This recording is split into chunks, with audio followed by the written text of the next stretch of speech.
Nandamuri Balakrishna Boyapati శ్రీనుల crazy కాంబినేషన్లో వచ్చిన అఖండ 2 తాండవం మూవీ మిక్స్డ్ టాక్తో రోజుకు బాక్సాఫీస్ వద్ద నీరసించిపోతోంది. కానీ దర్శకుడు బోయపాటి శ్రీను తనదైన శైలిలో అఖండ 2 సినిమాను జనాల్లోకి తీసుకెళ్లేందుకు తీవ్రంగా శ్రమిస్తున్నారు.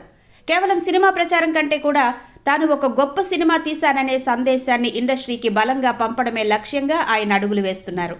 భగవద్గీత ప్రచారకులు గంగాధర శాస్త్రిని ప్రీ రిలీజ్ వేదికపైకి తీసుకురావడంతో పాటు ఆధ్యాత్మికవేత్తలు, బ్రాహ్మణులకు ప్రత్యేక షోలు వేయించి వారి సానుకూల వీడియో బైట్లను విడుదల చేస్తున్నారు. Social media influencer Radha Mohan Das వంటి వారిని కూడా ప్రచారంలో భాగం చేస్తూ సినిమాలోని దైవత్వం అనే అంశాన్ని హైలైట్ చేసే ప్రయత్నం చేస్తున్నారు. ప్రచార పర్వంలో భాగంగా లేటెస్ట్ గా నటుడు తనికెళ్ల భరణి, సింగర్ సునీత వంటి ప్రముఖులతో ప్రత్యేక ఇంటర్వ్యూలు నిర్వహించడం, థియేటర్ విజిట్స్ చేయడం వంటివి సినిమాపై బజ్ను నిలిపి ఉంచేలా చేస్తున్నాయి.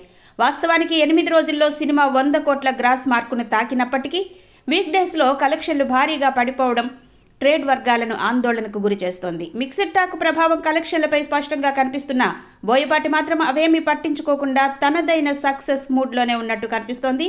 సినిమాలోని అతిశయోక్తి యాక్షన్ సీన్లు, లాజిక్ లేని సన్నివేశాలపై విమర్శలు వస్తున్నా బోయపాటి మాత్రం ఇది వరుసగా 2వ బ్లాక్ బస్టర్ అని బలంగా నమ్ముతున్నారు.